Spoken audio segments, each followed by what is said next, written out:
Olá, meus irmãos, estamos de volta agora com essa aula gravada. Desculpem, a gente estava ao vivo, mas infelizmente a tecnologia nos derrubou hoje.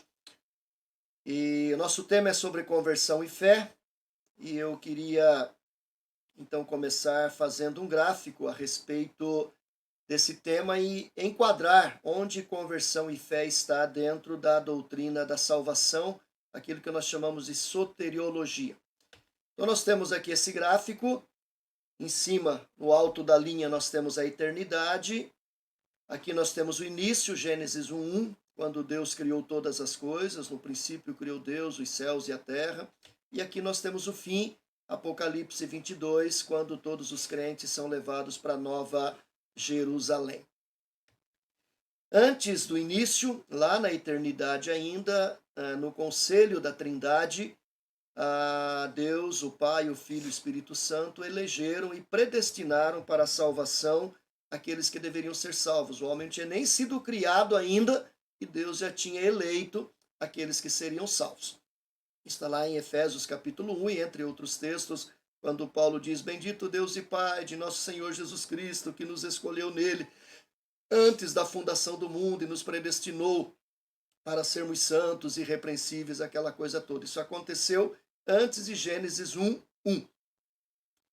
Começou a criação, Deus criou todas as coisas, criou o homem caiu em pecado, e aí daqueles que pecaram, todos os eleitos passam pelo processo da salvação. Como que ele se dá essa soteriologia, essa salvação? Primeira coisa que acontece é aquilo que nós chamamos na teologia de vocação eficaz, ou também regeneração, ou ainda novo nascimento. Jesus diz a Nicodemos: importa-vos nascer de novo. Tudo que é nascido da carne é carne, mas aquele que é nascido do Espírito é Espírito. Por isso não te admires eu te dizer: importa-vos nascer de novo. Ou seja, Nicodemos estava morto espiritualmente. É aquilo que Paulo diz lá em Efésios capítulo 2, versículo 1, quando ele diz: a vós outros que estáveis mortos em vossos delitos e pecados, ele vos deu vida. Ou seja, regenerou, novo nascimento. Quando o Espírito Santo age na vida daquele que é eleito e regenera e faz ele nascer de novo, então uma nova natureza nasce dentro de nós. Nós temos uma natureza humana, que a Bíblia chama de natureza carnal, o velho homem, e agora nasce uma natureza espiritual, um novo homem, um novo ser. Esse novo homem, quando ele é regenerado, ele ouve a palavra de Deus, a mensagem, as boas novas do Evangelho, e ele então se converte. A conversão, ela se dá nesse processo de arrependimento e fé. Arrependimento é esse lado negativo da conversão, quando o pecador, ele ouve a palavra e ele se envergonha pelo seu pecado, se envergonha pela sua natureza, e ele se arrepende, ele se fica constrangido. E então tem o lado positivo, ele crê nas boas novas, ele crê nesta mensagem que agora vai transformar. E quando isso acontece, então acontece a conversão, que é esta mudança de 180 graus. A pessoa estava caminhando para a morte, mas agora ela se converte, ela volta para a vida. Ela estava indo para o inferno, mas agora ela volta para Deus. Isso é conversão. Uma vez convertido, o cristão agora, ele é justificado. Aquilo que Paulo diz em Romanos, capítulo 1, quando ele diz: justificados, pois, mediante a fé, temos paz com Deus, por intermédio de nosso Senhor e Salvador, Jesus Cristo. Nós somos justificados. Isso é fantástico. Agora, nós, uma vez nascido de novo, regenerado, convertido, Deus nos justifica. Justificação não significa que nós somos justos. Significa que nós fomos declarados por Deus justos. Deus nos declarou, Deus pegou a obra de Cristo, o sacrifício de Cristo na cruz do Calvário e aplicou sobre a vida do novo convertido, e agora ele foi justificado, declarado justo diante de Deus. Seus pecados foram pagos por Cristo, cancelados pela obra de Cristo na cruz do Calvário. Literalmente, Deus selou em nós um está pago, inocente. Justificado é isso, declarar que nós somos justos. Uma vez justificado, nós também somos adotados. Agora nós fazemos parte da família de Deus. Agora nós somos filhos de Deus. Por isso que Paulo diz aos Romanos que nós podemos clamar Abba, Pai, porque pelo Espírito Santo, pela obra do Espírito Santo, agora nós fazemos parte da família. Agora Deus é Pai, Jesus é o nosso irmão primogênito e nós somos os irmãos, filhos adotivos de Deus, irmãos adotivos de Jesus Cristo. E aí então começa o processo de santificação. Justificação e adoção são atos de Deus, eles acontecem imediatamente após a conversão. A santificação é um processo que começou também ali com a conversão. Você, eu, aquele que nasceu de novo, é uma criança espiritual. Agora ele vai começar a se desenvolver, vai crescer espiritualmente. A santificação é uma obra. A nossa confissão de fé diz que santificação é uma obra de Deus por intermédio do Espírito Santo, no qual ele nos capacita a morrermos cada vez mais para o pecado e vivermos para a retidão. Na conversão, Deus nos tira do mundo. Na santificação, Deus tira o mundo de nós. Quando eu me converto, eu sou tirado do mundo. E quando eu me santifico, o mundo vai sendo tirado de mim. Só que a conversão ela é instantânea, você é imediatamente tirado do mundo. A santificação é um processo, dia a dia, um pouquinho do mundo vai sendo tirado da sua vida e um pouquinho da mente de Cristo vai sendo colocado na sua mente, no seu coração. Juntamente com isso nós temos a perseverança dos santos, que é a obra de Deus, a obra de Cristo, a garantia de que nós não vamos perder a salvação, vamos permanecer salvos e depois da nossa morte e ressurreição, nós temos a glorificação. Entre o período da morte e ressurreição, nós temos esse período intermediário, onde o corpo volta ao pó como era, o espírito volta a Deus que o deu, o espírito do salvo, volta a Deus, vai para o céu. O céu é um estado intermediário, não é um estado definitivo. A Bíblia também chama isso de seio de Abraão, e lá os crentes em Cristo aguardam a segunda vinda de Cristo. Quando Cristo voltar, os mortos em Cristo ressuscitarão primeiro, seus corpos serão transformados, glorificados, o Espírito entra novamente nesse corpo, agora transformado e glorificado, a gente adentra os portais da Cidade Santa, da Nova Jerusalém, Apocalipse 21 e 22, onde vamos viver para sempre com Deus. Então aí nós temos um resumo da doutrina da salvação, da soteriologia. Bom, vamos para a nossa aula propriamente dito. Nós já vimos isso tudo, as doutrinas da conversão e fé fazem parte da doutrina da soteriologia, que é bem mais abrangente. A gente já viu tudo isso nesse gráfico que eu passei para vocês. Quais são os termos bíblicos usados para a conversão? Nós temos no Velho Testamento esse termo Nachan, temos também o termo Shubi. Nachan tem mais a ver com arrependimento, é a ideia de tristeza, esse sentimento de tristeza, de vergonha pelo pecado, aquele que se volta para Deus envergonhado pelo que fez, constrangido pelo seu pecado, e o Nachan tem a ver com isso, enquanto o Shubi tem mais a ver com a ideia da conversão, a ideia do voltar-se, a ideia do virar, do retornar à presença de Deus. Em princípio, isso era aplicado em relação a Deus como ao homem, mas depois ganhou um status mais religioso e ético, frequentemente usado pelos profetas em relação ao retorno de Israel ao Senhor. Quantas vezes o povo se afastou de Deus e o profeta ia, pregava, e então a pregação trazia arrependimento, o Nachan, e o Nachan produzia o Shubi, que era essa volta, esse retorno. O povo se consagrava ao Senhor, quebrava seus ídolos e se consagrava a Deus novamente, rasgava as vestes, chorava na presença do Senhor, demonstrando então essa conversão. O Berkhoff diz que esta palavra mostra claramente que aquilo que o Velho Testamento denomina conversão é uma volta para Deus, de quem o pecado separou o homem. No Novo Testamento nós temos a palavra metanoia e temos também a palavra epistofre, ou epistrofe ou epístrofe ou epistrefo. Um é verbo, o outro é substantivo. Metanoia tem a ver com essa mudança de mente, metanos, a transformação, a mudança da nossa maneira de ver, de pensar, de conceber o mundo. Enquanto não cristão, nós temos uma cosmovisão pagã, mundana, secular, mundanizada.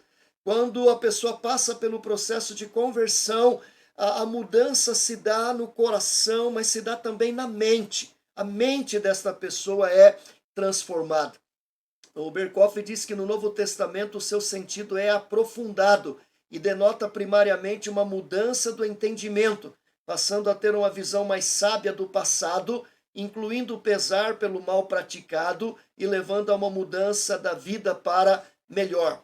E Walden afirmou que é uma mudança geral da mente que se torna em desenvolvimento mais completo, é uma regeneração intelectual e moral.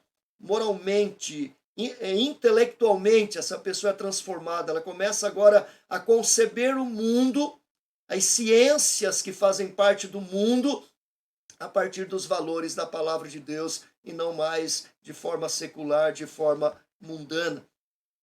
Berkoff afirmou que essa palavra, para particularizar mais, a mudança indicada pela palavra metanoia tem a ver com a vida intelectual, para um melhor conhecimento de Deus e da sua verdade, e uma salvadora aceitação desta. Também tem a ver com a vida volitiva consciente, para um voltar-se para Deus, que esta mudança é acompanhada por uma tristeza segundo Deus e abre novos campos de fruição para o pecador. Então, quando a pessoa ela foi regenerada, nasceu de novo, isso abre a mente dela, abre uma nova realidade, um novo mundo, uma nova concepção de mundo, ela reconhece o seu pecado, a luz de Deus ilumina a sua vida, ela vê a sujeira da sua vida, isso gera o arrependimento, essa tristeza segundo Deus, e então ele começa a buscar uma vida nova, uma vida pura, uma vida santa, uma vida segundo os padrões da palavra de Deus. Berkoff diz que hoje a igreja tem perdido esse sentido original da palavra metanoia, e ele diz que isso é preocupante. A outra palavra é epistrofe, ou o verbo epistrefo. A acentuação no grego pode ser epístrofe ou epistrofe, aí depende da maneira como ele é usado na frase, né, do contexto. Esta palavra é a segunda em importância no Novo Testamento, ela é usada constantemente no sentido de tornar ou voltar, e indica o ato final da conversão, indicando o fato de que uma nova relação é estabelecida, que a vida ativa é levada a mover-se noutra direção. Então lembra, a pessoa estava caminhando para a morte, aí houve arrependimento e fé. Primeiro a regeneração produziu arrependimento e fé. Arrependimento e fé produziram a conversão, que é aquela volta de 180 graus. E agora a pessoa que estava caminhando para a morte, ela volta na mesma estrada para a vida. Ela estava indo para o sul, volta para o norte. Né? Então olha que coisa fantástica. Ela estava caminhando para o inferno, agora ela está voltando para o céu. Houve uma mudança, e isso vai produzir agora uma mudança de propósito, de sentido, de significado, de cosmovisão, aquilo tudo que a gente já viu no metanoia. Uma outra palavra é a palavra metameleia, né? Esta palavra é usada somente na forma verbal no Novo Testamento, não tem substantivo nem adjetivo, e significa literalmente vir a afligir-se. Ela faz sobressair o elemento de arrependimento, embora não seja necessariamente o arrependimento verdadeiro. Então a ideia aqui é de aflição, é de angústia, é de tristeza. Ela está ligada também ao metanoia, mas só que agora acontece mais no sentido emocional, menos intelectual, no sentido de tristeza realmente, de arrependimento. Qual que é a definição de conversão? Então já tivemos um gráfico geral da doutrina da salvação, vimos aí os termos usados no Velho e no Novo Testamento, agora vamos entrar na teologia sistemática propriamente dita. Segundo Luiz Berkoff, a conversão é a doutrina da conversão, naturalmente, como todas as outras doutrinas cristãs, baseia-se na Escritura e sobre esta base deve ser aceita. Desde que a conversão é uma experiência consciente ocorrida na vida de muitos, o testemunho da experiência pode ser acrescentado ao da palavra de Deus. Mas esse testemunho, por mais valioso que seja, nada acrescenta à segura veracidade da doutrina ensinada na palavra de Deus. Então perceba o que Berkhoff diz. A base da conversão é a Bíblia, a obra do Espírito Santo, são as boas novas do Evangelho. Esta conversão vai produzir um testemunho, mas o que sustenta a conversão é aquilo que a palavra de Deus ensina, não o testemunho. Interessante que hoje, muitas vezes, a gente valoriza muito mais o testemunho do que aquilo que a Bíblia ensina realmente sobre a conversão. Quais são os tipos de conversões que nós temos na Bíblia? Nós temos a palavra conversão, ela pode ser usada para conversões nacionais. Nós temos vários exemplos de conversões nacionais nas páginas da Bíblia. Por várias vezes o povo se afastou de Deus e depois retornou arrependido. Esses exemplos podem ser vistos nos dias de Moisés, de Josué, dos juízes, dos profetas. O livro de Jonas revela que os ninivitas se arrependeram dos seus pecados e foram poupados pelo Senhor. Foi uma conversão nacional. Essas conversões nacionais não significa que as pessoas foram salvas de fato e foram para o céu. A ideia da conversão nacional, ela está mais ligada a uma conversão no sentido de uma reforma moral. Ela podem ter sido acompanhadas de algumas conversões religiosas reais de indivíduos, mas ficavam muito aquém da verdadeira conversão de todos os que pertenciam à nação. Em regra, eram muito superficiais, apareciam sob a liderança de governantes piedosos e quando eram substituídos por homens ímpios, o povo logo recaía em seus velhos hábitos. Ou seja, era uma conversão assim superficial, apenas de hábitos, apenas de costumes, mas não uma transformação, não uma regeneração, um novo nascimento. Isso não significa que no meio dessa conversão nacional algumas pessoas não se convertessem de fato, mas literalmente não significa que todos aqueles ninivitas que choraram, se arrependeram, rasgaram suas vestes, depois de algumas semanas, meses ou anos, mantiveram, morreram e foram para o céu. Provavelmente muitos deles voltaram aos seus pecados, tanto é verdade que noutros profetas adiante, Nínive é destruída por causa de suas maldades. Mas alguém ali verdadeiramente pode ter se convertido, nascido de novo e morrido e ido para o céu. Então, conversão nacional é mais nesse sentido de uma volta moral, muitas vezes temporária. Aí vem a segunda, conversões temporárias. A Bíblia se refere também a conversões de indivíduos que não representam nenhuma mudança do coração e, portanto, só tem significação passageira. Na parábola do semeador, Jesus fala dos que ouvem a palavra e logo a recebem com alegria, mas não têm raízes em si mesmos e, portanto, duram pouco. Quando lhes sobrevêm as tribulações, provações e perseguições, depressa se ofendem e caem. Então, aquelas que caíram em terreno rochoso, aquelas que caíram em terreno onde cresceram os espinhos. Né? Uma não tinha raiz, veio o sol e secou, a outra os espinhos cresceram e sufocaram e ela morreu.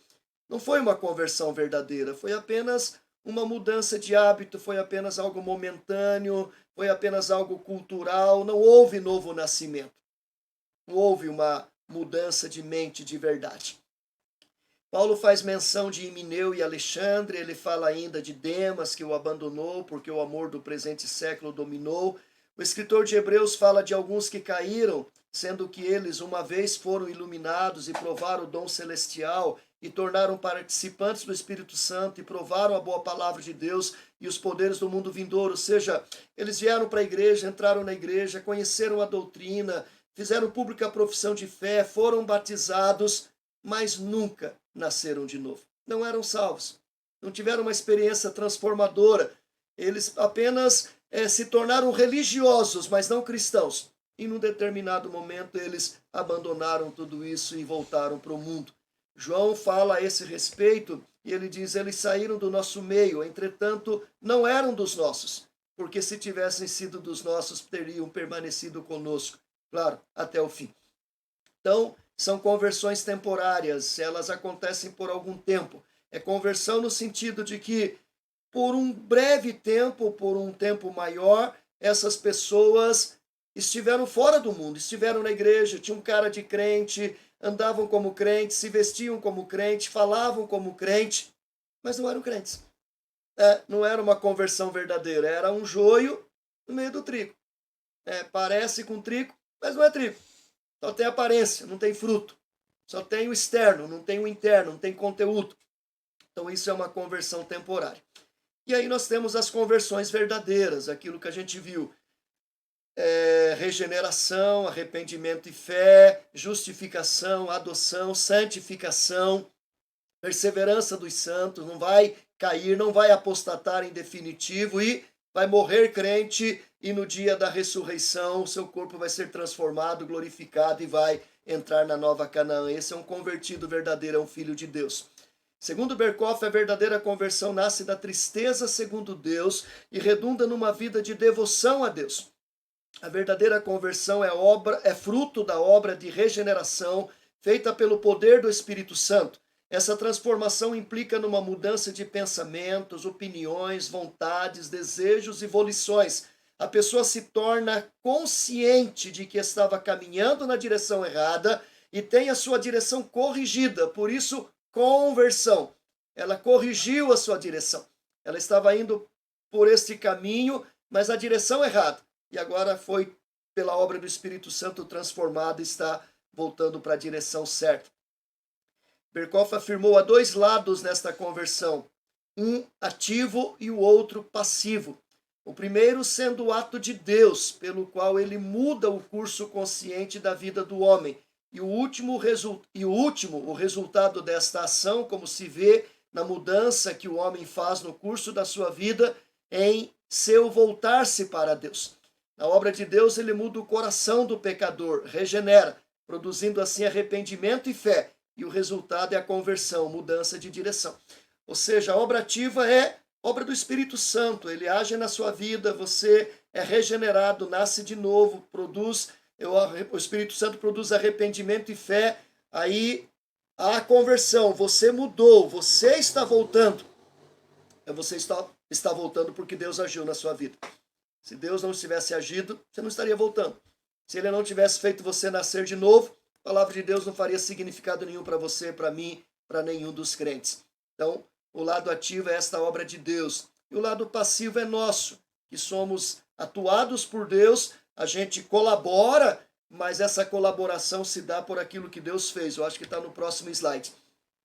A conversão também pode significar que uma pessoa já convertida pode ter uma queda, e quando ela se arrepende e se volta para o Senhor, a isso também podemos chamar de conversão. Isso não significa que ele não era convertido antes, mas que após um tropeção ele tomou uma nova postura diante de Deus. As palavras de Jesus a Pedro são um exemplo disso. Quando Jesus diz a Pedro, quando te converteres, fortalece os teus irmãos. Essa conversão aqui não é no sentido de que Pedro não era convertido. A palavra ali é usada no sentido, quando você se arrepender e voltar para mim em definitivo depois daquela queda de me negar e chorar amargamente e eu restaurar você, e aí você voltar agora para ser um cristão verdadeiro, não que você não fosse antes, mas você fraquejou, aí então você fortalece os seus irmãos.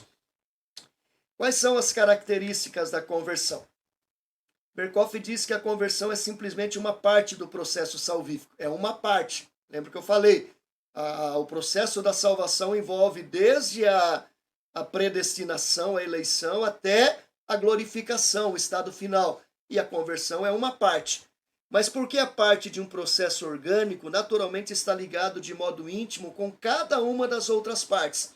Às vezes se vê a tendência, especialmente em nosso país, está falando dos Estados Unidos, de identificá-la com alguma das outras partes do processo, ou de exaltá-la como se tratasse da parte muitíssimo mais importante do processo. É bem conhecido o fato de que alguns, ao falarem da sua redenção, nunca vão além da sua conversão, esquecendo-se de falar do seu crescimento espiritual nos anos posteriores. Isso, sem dúvida, se deve ao fato de que, na experiência deles, a conversão sobressai como uma crise incisivamente marcante, crise que exigiu da parte deles. Então, aquilo que a gente falou no começo, né? Quando a gente falou que a conversão ela pode ser uma crise aguda, e essa crise aguda então marca tanto a vida da pessoa que ela fica só na conversão, esquece da justificação, esquece da adoção, esquece de crescer, de se santificar, de amadurecer, esquece da obra do Espírito Santo, de preservar, de perseverar para que não caia, e do estado final depois da nossa morte e ressurreição. A conversão pertence aos atos recriadores de Deus e não aos seus atos judiciais. Ela não altera a posição, mas sim a condição do homem. Ao mesmo tempo, relaciona-se estreitamente com as operações divinas na esfera judicial. Na conversão, o homem toma consciência do fato que ele merece a condenação e é levado ao reconhecimento desse fato. Então, o que é conversão? Conversão é essa obra de Deus em fazer com que eu, uma vez nascido de novo, reconheça que eu merecia a punição, merecia o castigo, merecia ir para o inferno, mas Deus foi gracioso, aplicou a sua misericórdia, não me tratando como eu merecia, derramando a sua graça e me dando aquilo que eu não mereço. Só o cristão tem essa consciência. O ímpio não tem. O ímpio não tem consciência do seu pecado. O ímpio se acha o tal, ele acha que merece o céu. Ele acha que ele é bonzinho. Ele acha que ele, pelas suas boas obras, pelo seu caráter, pela sua dignidade, ele vai para o céu. O cristão, por mais íntegro que ele seja, ele se reconhece pecador. Ele ora como Daniel, dizendo: a ti, Senhor, pertence a justiça, mas a nós pertence o corar de vergonha. Ele ora como Paulo, dizendo: miserável homem que sou, quem me livrará do corpo desta morte? Ele diz: eu sou o pior de todos os pecadores. Só o cristão diz isso. O ímpio não diz isso, porque para o ímpio ele se acha o tal. A conversão tem lugar na vida consciente do pecador. Isso não significa que ela não tem suas raízes na vida subconsciente. Sendo um efeito direto da regeneração, naturalmente inclui uma transição nas operações próprias da nova vida, do subconsciente para o consciente. Em vista disso, pode-se dizer que a conversão começa nas profundezas da personalidade, mas como um ato completo, certamente está dentro das linhas abrangidas pela vida consciente. Então Deus começa a trabalhar lá no meu subconsciente, regenera o homem morto, né? Eu estava morto em meus delitos e pecados, ele regenera, ele vivifica, ele faz esse homem morto espiritual nascer. Uma vez que ele nasce, agora ele começa a tomar consciência da sua vida, do seu estado, do seu pecado, da sua natureza corrompida, se arrepende, crê, e aí então acontece a conversão. Isso se torna uma coisa consciente, uma coisa visível, palpável. A conversão assinala o início do revestimento do novo homem. Claro que ela transforma o homem do seu estado de pecado para um estado de santidade, dando início à formação do novo homem. Isso implica em santidade no viver. Na regeneração, o princípio pecaminoso da velha natureza, da velha vida, já é substituído pelo princípio santo da nova vida. Mas é somente na conversão que esta transição penetra a vida consciente, levando-a numa nova direção, rumo a Deus. O pecador abandona conscientemente a vida antiga e pecaminosa e se volta para uma vida em comunhão com Deus e a Ele devotado. Então nós já vimos tudo isso naquele gráfico. Uma vez que eu nasci de novo, começa agora um novo homem, uma nova vida. É um bebezinho espiritual que vai tomando leitinho, vai crescendo, vai tomando alimento mais sólido, até se tornar um cristão maduro, um cristão cheio do Espírito Santo. Isso num processo de santificação, que para uns pode ser mais rápido, para outros pode ser mais demorado. Por isso que a Bíblia diz que às vezes alguns estão há tanto tempo na igreja, mas ainda permanecem crianças em Cristo, precisando beber leite, diz Paulo. E outros, às vezes, com pouco tempo, já têm maturidade espiritual, já cresceram, já são firmes em Cristo, já se tornaram homens espirituais maduros. Esse é o processo da santificação. A conversão indica uma mudança instantânea e não um processo como o da santificação. Isso é interessante, a conversão é um ato, santificação é uma obra, é um processo. A conversão ela acontece uma vez só e é definitiva. A santificação ela acontece todo dia. A santificação ela acontece assim, ó. Você vai subindo, não é uma subida direta, né? Também não é uma linha horizontal, ela sobe, desce, mas cada vez que você sobe um pouco mais, e cada vez que desce, você desce no lugar mais alto do que você estava. Ela vai assim até chegar no estado de perfeição. Então, a conversão é uma mudança instantânea. Converteu uma vez só, regeneração uma vez só, nasceu de novo uma vez só, converteu, mudou de vida, estava caminhando para o inferno, agora está caminhando para o céu, você começa a voltar. Mas não vai voltar lá para nascer de novo. Aí então começa o processo de santificação. A santificação é processo, a conversão é um ato. A conversão pode ser uma crise, a gente já falou sobre isso. Contrariamente aos que pensam na conversão unicamente como uma crise definida na vida, deve-se notar que, conquanto a conversão possa ser uma crise agudamente marcante, pode ser também uma mudança muito gradativa. A teologia mais antiga sempre distinguia entre conversões súbitas e graduais, como nos casos de Jeremias, João Batista e Timóteo. Em nossos dias, a psicologia da religião acentua a mesma distinção. As conversões marcadas por crises são mais frequentes nas épocas de declínio religioso que nas vidas daqueles que não gozaram os privilégios de uma verdadeira educação religiosa e que vagaram longe das veredas da verdade, da retidão e da santidade. As pessoas nasceram no mundo, viveram no mundo, envolvidos com o pecado, com as trevas, com vícios, com drogas, com crimes, com imoralidade, e de repente elas têm um encontro com Jesus, nascem de novo, e aí uma crise aguda. Há uma marca, naquele dia, naquela hora, há um dia, como se fosse um casamento. Enquanto que aqueles que nasceram na igreja, a coisa vai acontecendo e naturalmente ele sabe que é filho de Deus, sabe que nasceu de novo, sabe que é crente, conhece a palavra, mas não teve aquele impacto forte, como é no caso dessa crise aguda daquele que era ímpio. A conversão, é claro, é uma obra de Deus, somente Deus pode ser considerado o autor da conversão.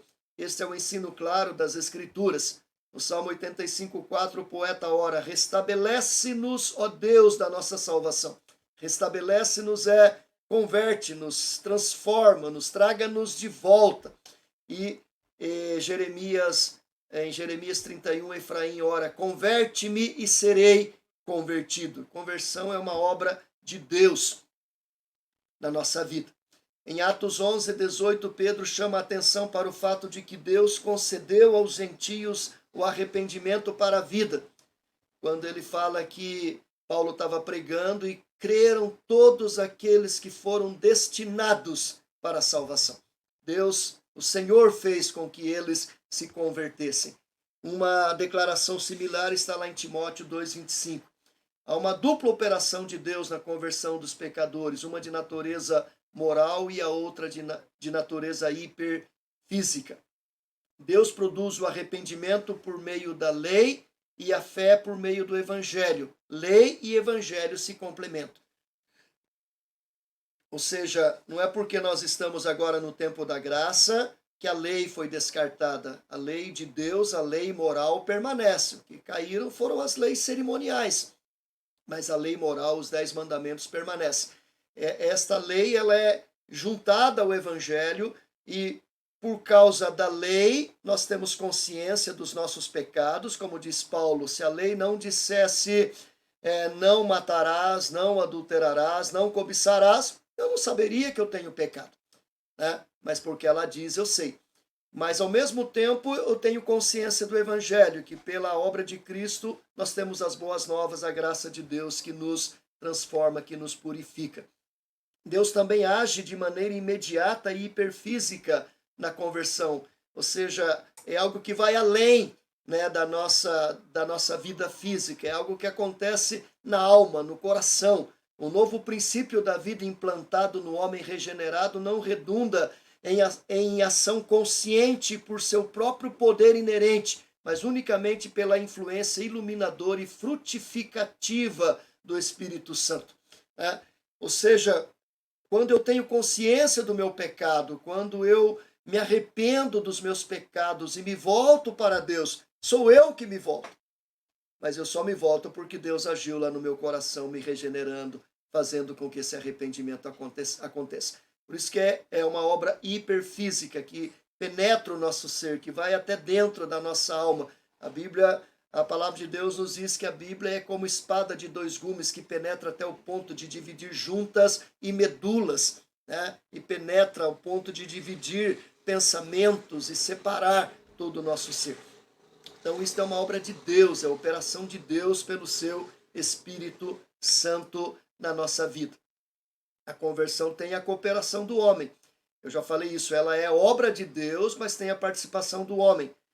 O Dr. Kuyper, ele chama a atenção para o fato de que no Velho Testamento, Shub é empregado 74 vezes com referência à conversão como ação do homem e 15 vezes como ato gracioso de Deus. No Novo Testamento, descreve a conversão como um feito do homem 26 vezes e fala 2 ou 3 vezes como ato de Deus.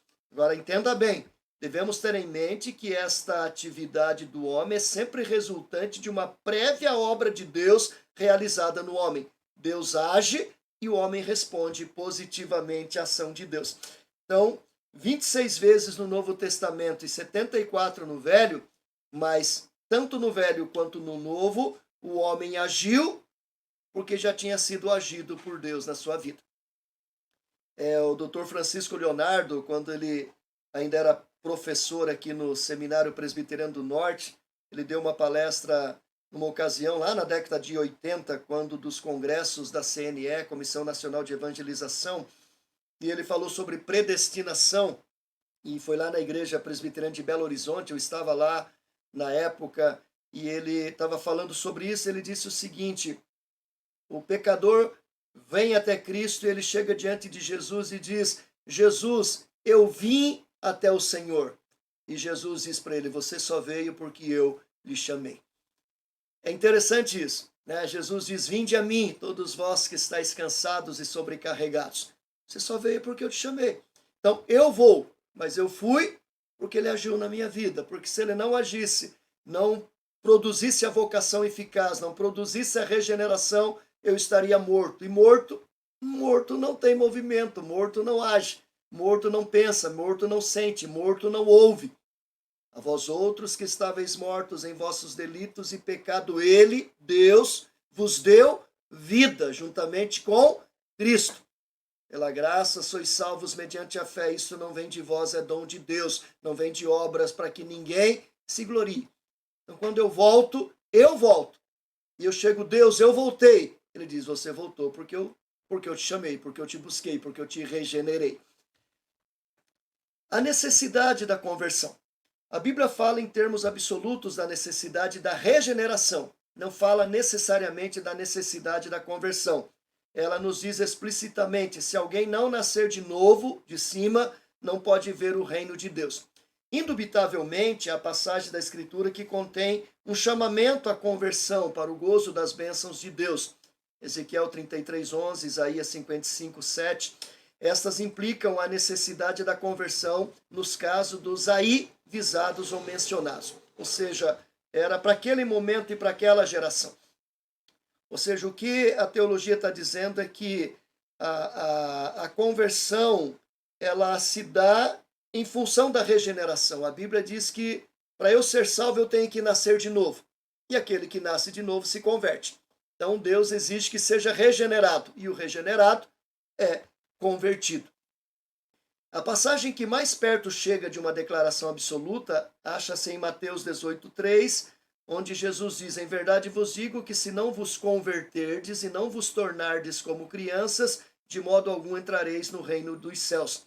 Mas os estudiosos dizem que esse texto ele só se aplica àqueles que estavam ali ouvindo o discurso de Jesus e não é aplicável a nós hoje necessariamente.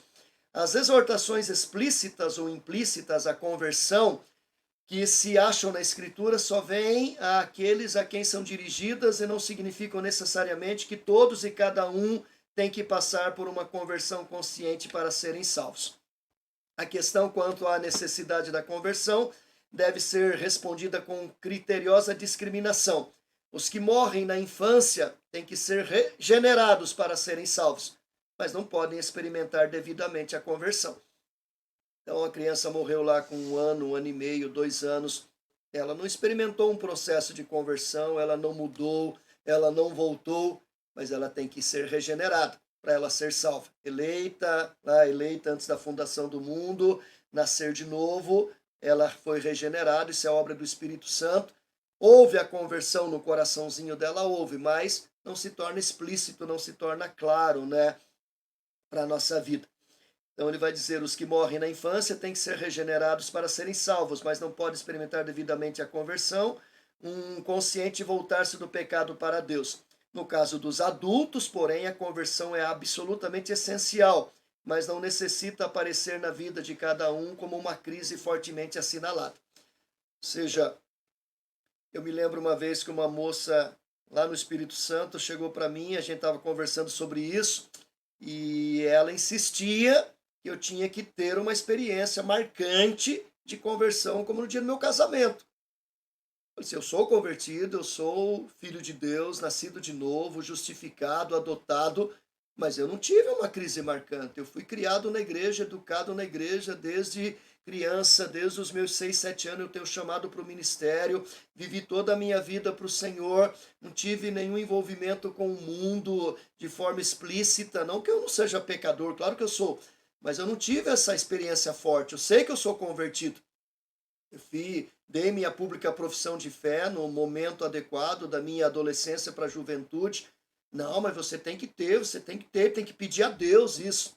Isso foi há mais de 30 anos atrás.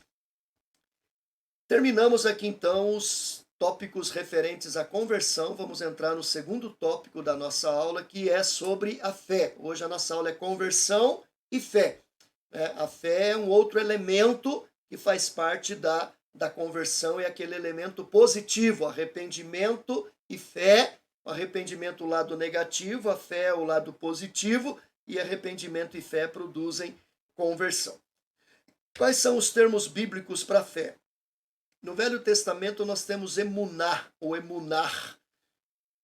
O Velho Testamento não contém nenhum substantivo para a fé, a não ser emuná em Abacuque 2,4, que significa fidelidade. Mas o modo pelo qual a afirmação de Abacuque é aplicada no Novo Testamento parece indicar que o profeta empregou no sentido de fé. Romanos 1,17, quando fala da fé, Gálatas 3,11, Hebreus 10:38, justificados, pois, mediante a fé. Romanos 1,17 vai falar 1,16, pois não me envergonho do evangelho, porque é o poder de Deus para a salvação de todo aquele que crê, primeiro do judeu, também do grego, né? E ele vai dizer, porque o justo viverá por fé. Então fala de fé, né? A ideia em Abacuque é a palavra fidelidade, mas no sentido de crer, de confiar. Temos também a palavra batak. Essa palavra se constrói com bet, que quer dizer confiar-se-á, apoiar-se em, confiar. Ela não dá ênfase ao elemento intelectual do assentimento, mas antes da entrega confiante.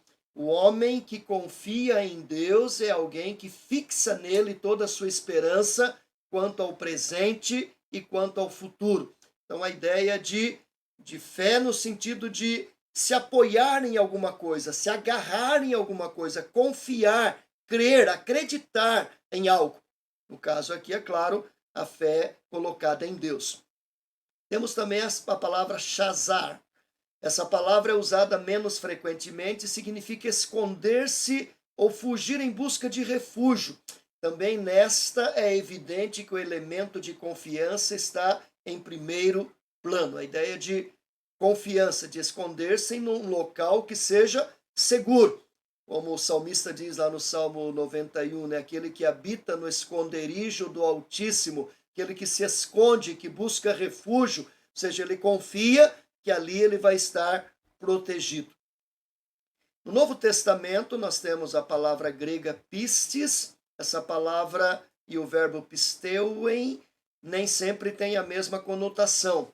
Ela indica uma convicção baseada na confiança de uma pessoa e no seu testemunho, que como tal distingue-se do conhecimento apoiado numa investigação pessoal. Também significa confiança propriamente dita, na qual essa convicção descansa. Esta é mais que uma simples convicção intelectual de que uma pessoa é fidedigna. Pressupõe uma relação pessoal com o objeto da confiança, um sair de si mesmo para descansar noutrem. Então, a ideia de pistis também, essa ideia de confiar em alguma coisa, confiar em alguém, colocar, apoiar-se em alguma coisa. Em geral, significa confiança em Deus e em Cristo, aceitação do seu testemunho com base nessa confiança e submissão a Cristo e confiança nele para a salvação da alma. A última é especificamente denominada fé salvadora. Como que a doutrina da fé apareceu na história? Então nós temos aí um período antes da reforma e depois um período depois da reforma. Antes da reforma, desde os primeiros tempos da igreja cristã, começando ali em Atos dos Apóstolos, a fé sobressaía na mente dos líderes como a grandiosa condição da salvação. A seu lado, o arrependimento logo se tornou um tanto proeminente. Lembra? Arrependimento e fé. Houve pouca reflexão sobre a natureza da fé e apenas um ligeiro entendimento da relação da fé com as outras partes da Ordo Salutis. Ordo Salutis são palavras latinas para dizer a respeito da ordem da salvação, que são todos aqueles termos que a gente usou lá naquele gráfico no início.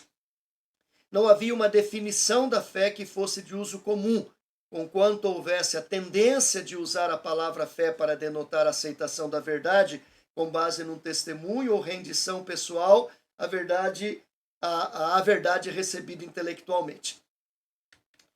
Os alexandrinos contrastavam pistes com gnoses e consideravam aquela primariamente como um conhecimento incipiente e imperfeito. Tertuliano salientava o fato de que a fé aceita uma coisa com base numa autoridade, e não porque fosse assegurada pela razão humana. Ele também usava o termo no sentido objetivo, como designativo daquilo que deve ser crido, a regula fidei, ou a regra da fé. Agostinho deu maior medida de consideração à matéria. Ele falava da fé em mais de um sentido. Considerava como um assentimento intelectual à verdade, mas concebia a fé evangélica ou justificadora como incluindo também os elementos de rendição pessoal e amor.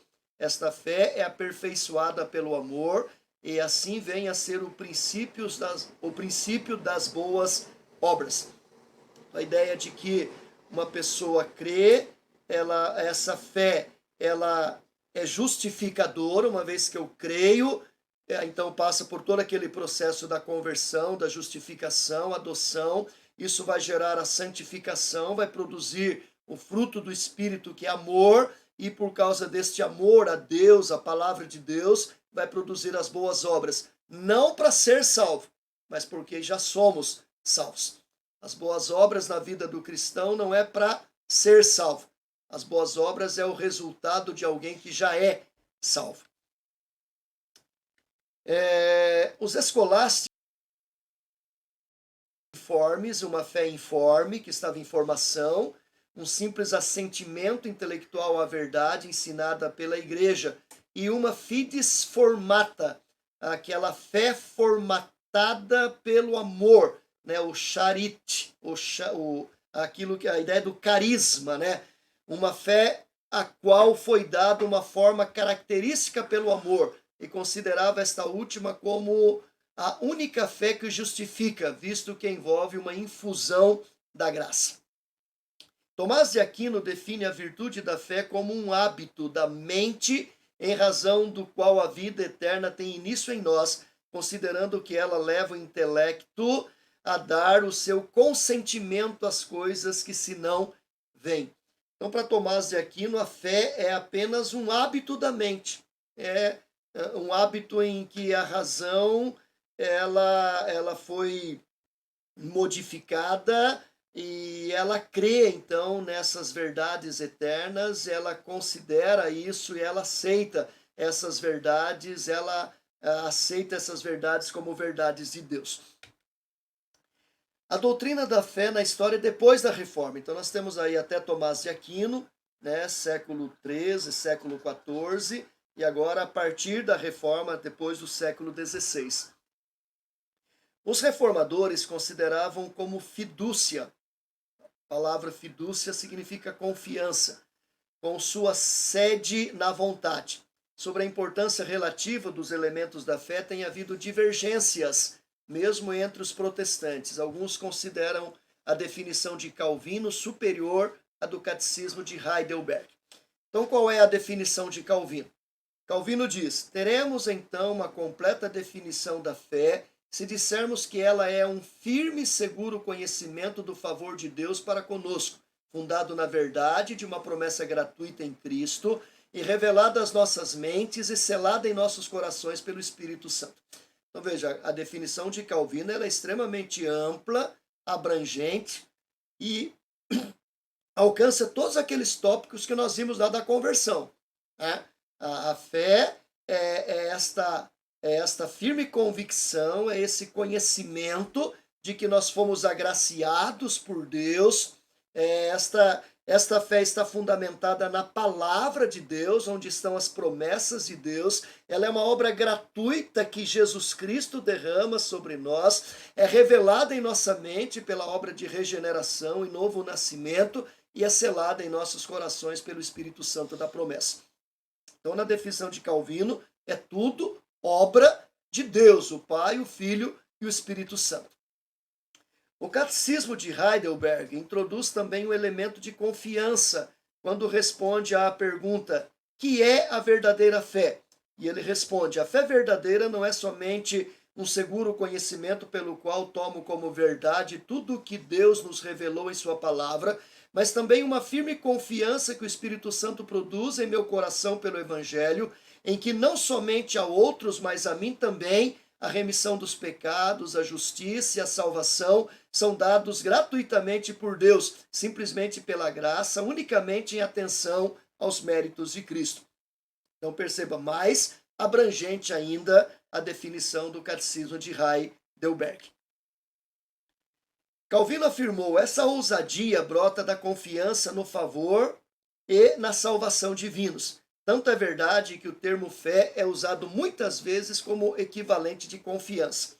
Então, sempre que você encontrar fé na Bíblia, ela pode ser usada como no sentido de fé salvadora, que é aquela obra do Espírito Santo de fazer a gente crer nas verdades da palavra de Deus. Daqui a pouco nós vamos ver quais são os objetos da fé. Como também pode ser no sentido de confiança, confiar em Deus, confiar nas promessas de Deus. O pistis, a palavra pistis, ela pode tanto significar fé, no sentido de crer nas doutrinas e em Cristo para minha salvação, como uma vez salvo, confiar em Deus, nas promessas de Deus, e aí envolve toda a vida de oração, a vida de santificação, a vida de piedade.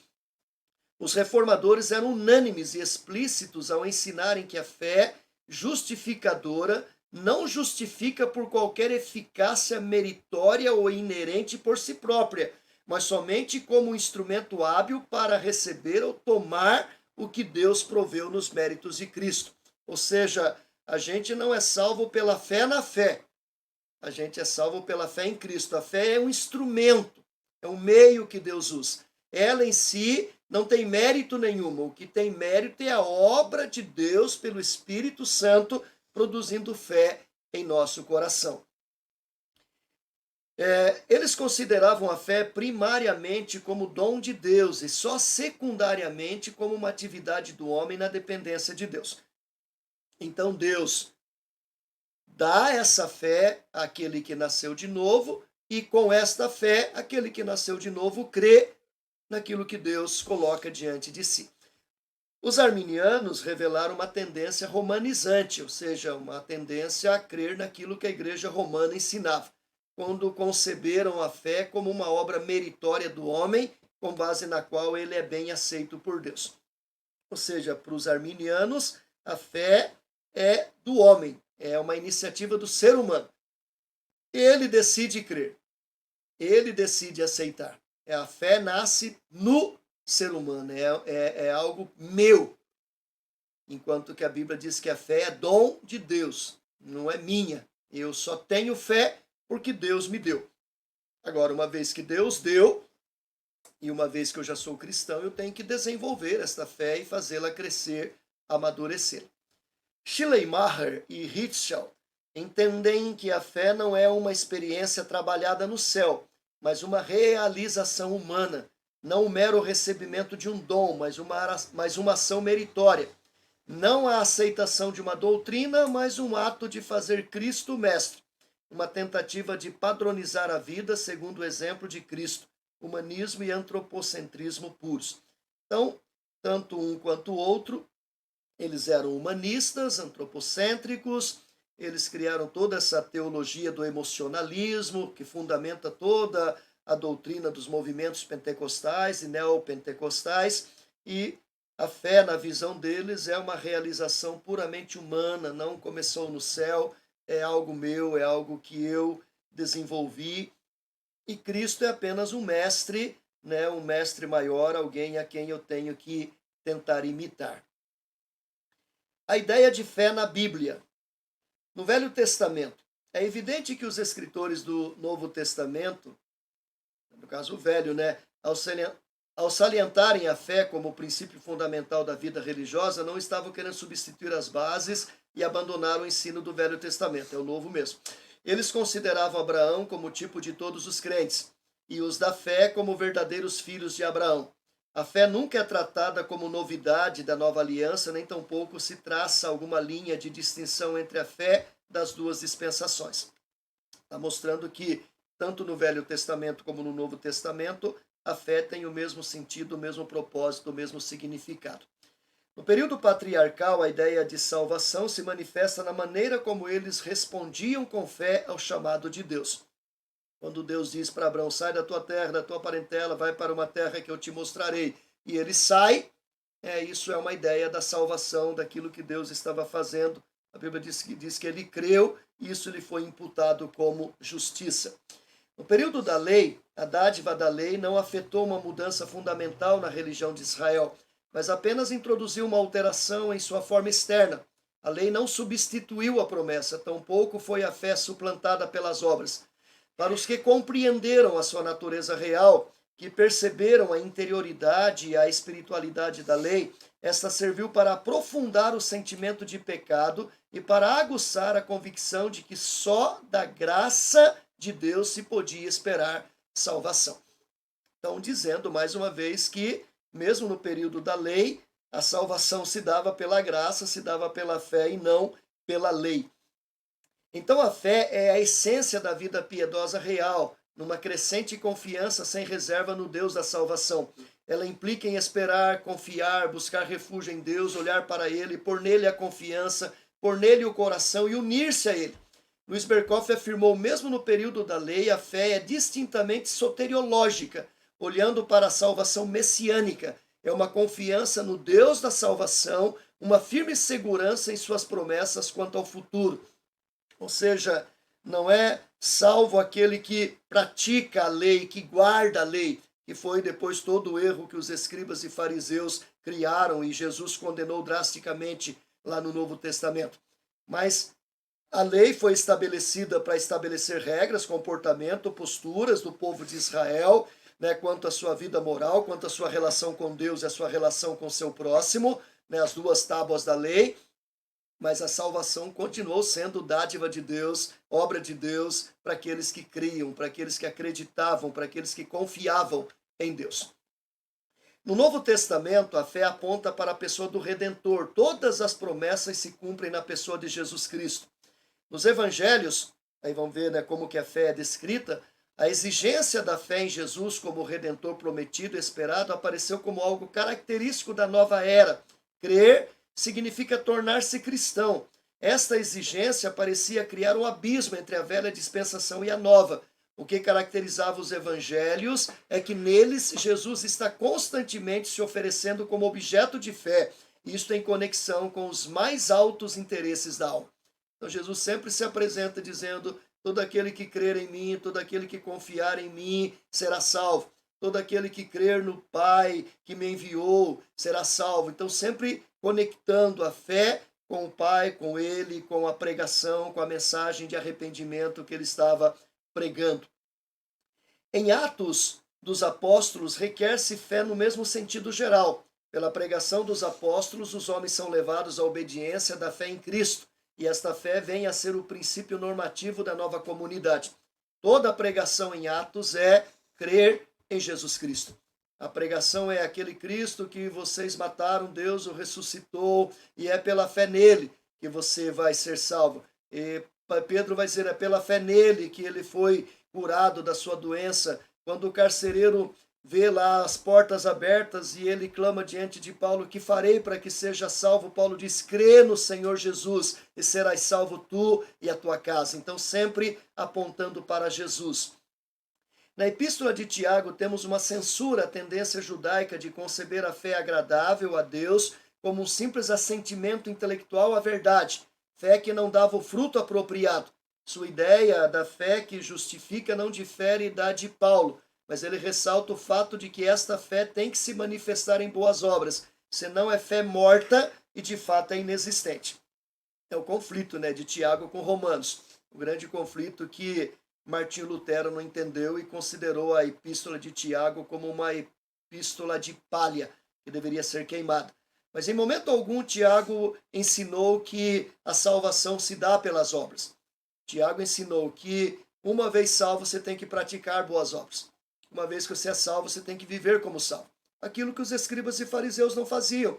Eles se diziam salvos, se diziam cristãos, se diziam crer na palavra, guardar os mandamentos, mas Jesus disse que eles viviam de forma inadequada. Eles eram como sepulcros caiados. Eles tinham aparência, mas não tinham conteúdo, não tinham essência.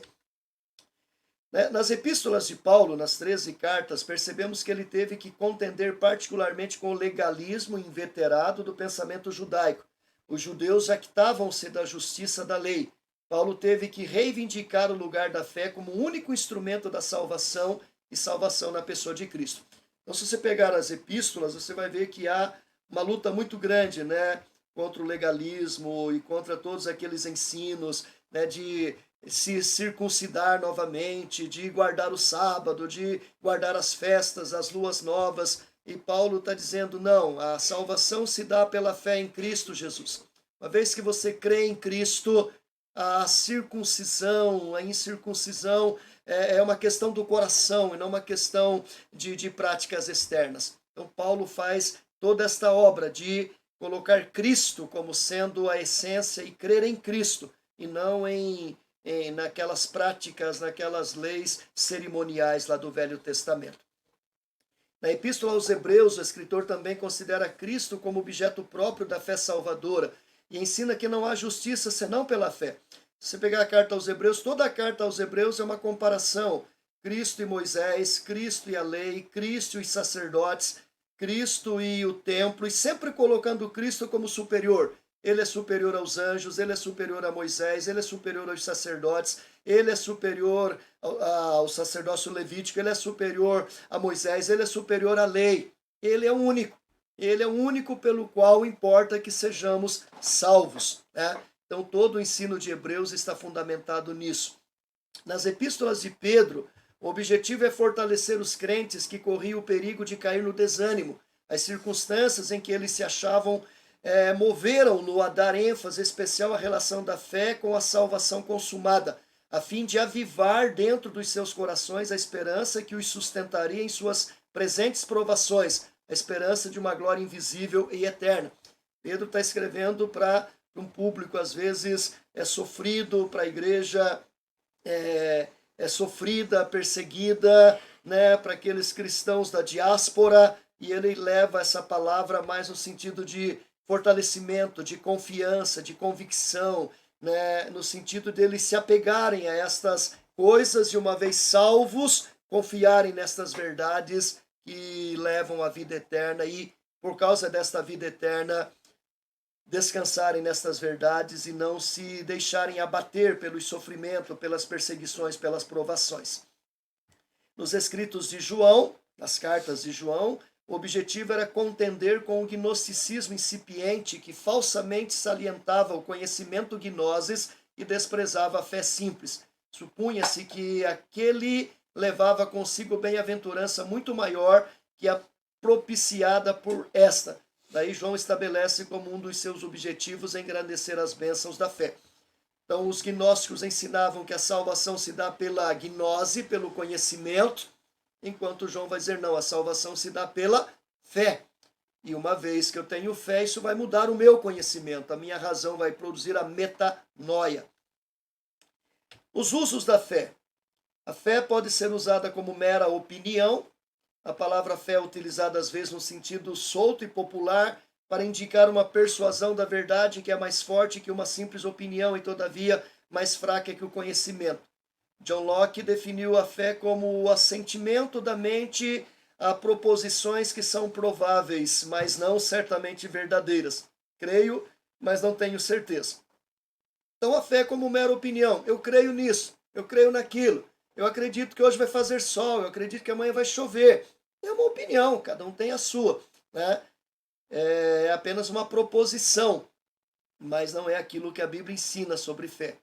A fé é como uma certeza imediata. Com relação à ciência, muitas vezes se descreve a fé como certeza imediata. Há uma certeza que o homem pode obter por meio de percepção, da experiência e da dedução lógica, uma certeza intuitiva. Imediata aqui não é no sentido que chega logo. Imediata é no sentido que não precisa de mediação. Mediata, que tem mediação, e imediata, que é sem mediação. Então, a fé como certeza imediata é aquela certeza que não precisa de uma mediação. É crer em alguma coisa sem que haja algo que faça a mediação entre uma coisa e outra. Ou seja, é apenas uma percepção, é apenas uma dedução da nossa mente. Eu deduzo isso. Eu cheguei a essa conclusão por mim mesmo, sem que tenha tido uma mediação para que eu fizesse isso. A fé como convicção baseada em testemunho. Isso acontece muito em comercial de televisão, né? Você pega um artista, um atleta, né? Ele é uma autoridade, ele vem e faz a propaganda de um perfume, de um remédio, sei lá, de um creme dental, e baseado no testemunho dele, a gente acredita que aquilo vai ser bom e compra. A publicidade usa muito a fé como convicção baseada em testemunho. No linguajar comum, a palavra fé é empregada muitas vezes para denotar a convicção de que o testemunho de outro é veraz e de que o que ele promete será feito. Convicção baseada unicamente em sua reconhecida veracidade e fidelidade. Hoje a gente, principalmente na universidade, na ciência, usa muito a questão do fulano de tal é doutor, é o doutor fulano de tal que está falando isso. Ele é PhD, e se ele está falando é verdade. Nem sempre. Às vezes ele é PhD e está falando uma baita de uma mentira, mas a gente acredita no testemunho dele. Se o Cristiano Ronaldo faz um comercial de que aquele produto é bom para caspa, o cara vai lá e compra. Mas ele não acredita naquilo, ele está apenas ganhando dinheiro com aquilo. A menina vem e diz que o creme é bom para a pele, você vai lá e compra, mas não há uma comprovação científica em cima daquilo. É apenas um jogo de marketing, de publicidade. Isso é uma fé como convicção baseada em testemunho. Quais são os elementos da fé? O primeiro elemento é notícia, que é igual conhecimento. A fé precisa ter conteúdo, e o conteúdo é o conhecimento da verdade. É preciso conhecer aquilo que se crê, e o objeto desse conhecimento é Jesus Cristo. Exemplo, a entrevista de um candidato à pública profissão de fé. Quando a gente vai entrevistar alguém, a gente pergunta para ele, qual é o objeto da sua fé. E ele vai ter que declarar, eu creio no Senhor Jesus, creio que Ele é meu Salvador, creio. Ele tem que ter esse conhecimento. Notícia é esse conhecimento, é aquilo que nós vemos lá em Atos, quando da conversão daquele tesoureiro lá da rainha de Sabá, quando Filipe prega para ele, e ele diz que queria ser batizado, e Filipe diz, é lícito, desde que você crê. Ele disse, eu creio que Jesus Cristo é o Salvador. Se você crê, então você será batizado. Ou seja, ele teve conhecimento, ele leu lá a profecia do Isaías, o Filipe explicou para ele acreditou naquilo, tomou aquilo como um conhecimento, agora tem um objeto, e esse objeto é Jesus Cristo. O segundo elemento é ascensus, que significa aceitação. seja, não basta apenas conhecer, é preciso aceitar aquilo que você conhece. A fé precisa ser convicta, é preciso existir concordância com o que se crê. A conversão de John Wesley em 1738, quando ouvia a leitura do prefácio à Epístola de Romanos, escrito por Lutero, ele se converteu. Então ele estava lendo o prefácio do texto, do comentário que Lutero fez da Epístola de Romanos, e ao ler aquilo ele teve o conhecimento, e ao ter o conhecimento ele teve o assensus, ele aceitou aquele conhecimento como sendo verdade, e houve a conversão. E o terceiro elemento é o fidúcia, que significa confiança e compromisso. Uma vez que eu conheço Cristo, uma vez que eu aceito Cristo, agora então eu entrego a minha vida verdadeiramente a Cristo. Vai além do conhecimento, mesmo que seja completo e correto e em concordância. Nos dois primeiros, até os demônios têm. Os demônios conhecem Cristo e os demônios aceitam que Cristo é Cristo. Mas eles não confiam, eles não se entregam a Cristo totalmente. No terceiro, somente o cristão verdadeiro, aquele que nasceu de novo, pode experimentar. Qualquer ímpio conhece sobre Cristo. Qualquer ímpio aceita que Cristo, é o Filho de Deus, mas não é transformado, não nasceu de novo, porque não teve fidúcia. Então, esses são os três elementos da fé. A fé verdadeira produz arrependimento e discipulado. O preço de discipulado é mudança de vida, e isso só é possível através de genuíno arrependimento. Qual é o objeto da fé? Nós já vimos ali basicamente alguma coisa. O objeto da fé tem a ver com aquilo sobre o qual a fé se baseia, se fundamenta, se apoia, aquilo que uma pessoa crê.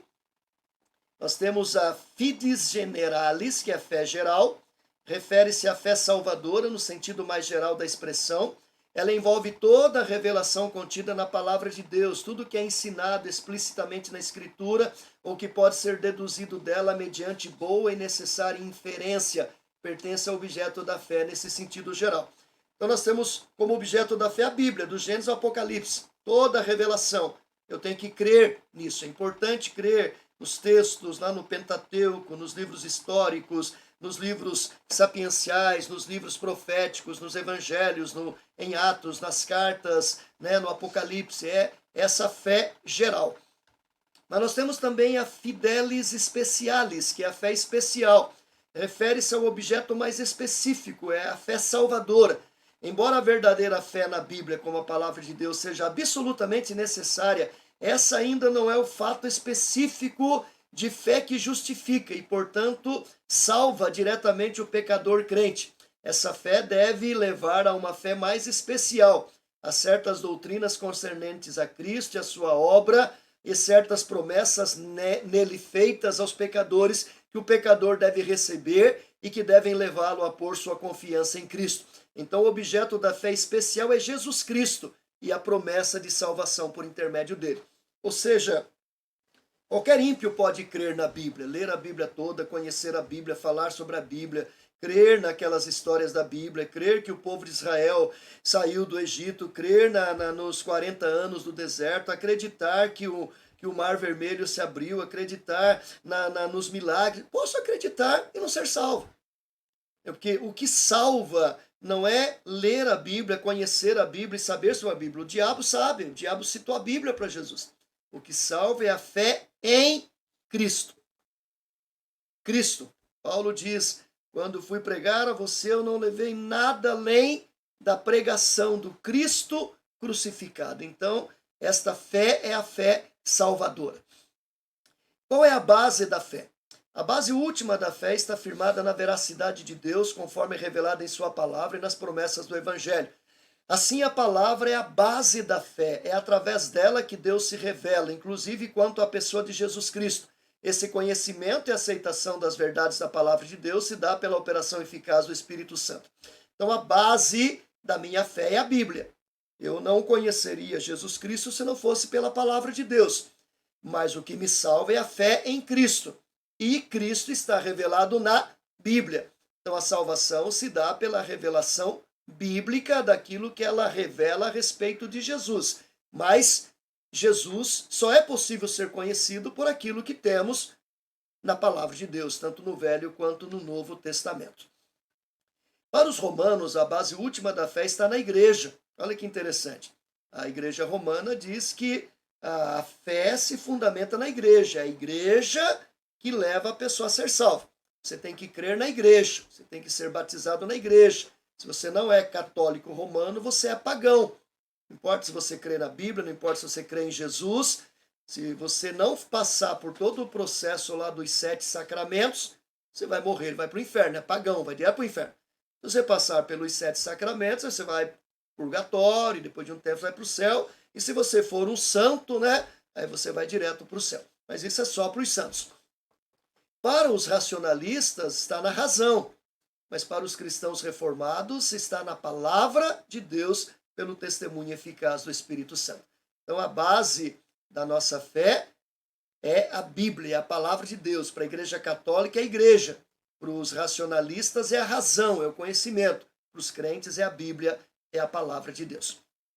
A certeza objetiva da fé, que é a convicção certa e indubitável de que Cristo é tudo o que ele professa ser e fará tudo o que promete. A certeza subjetiva da fé, ou segurança da graça e da salvação, que consiste num senso de garantia e de segurança, subindo, em muitos casos, às alturas de uma segura convicção de que o crente individual teve os seus pecados perdoados e a sua alma salva. Então, fé objetiva e fé subjetiva. A fé objetiva é essa convicção certa e indubitável de que Cristo é tudo que ele professa ser. Ou seja, a fé objetiva é crer que tudo aquilo que a Bíblia ensina, no Velho Testamento, no Novo Testamento, nos Evangelhos sobre Cristo é verdade. Eu creio objetivamente. Eu leio aquelas verdades e creio. E a fé subjetiva é aquilo que muda a minha vida, transforma o meu coração, que gera essa convicção e que faz a gente crescer tendo consciência de que meus pecados foram perdoados e que a minha alma está salva em Cristo Jesus.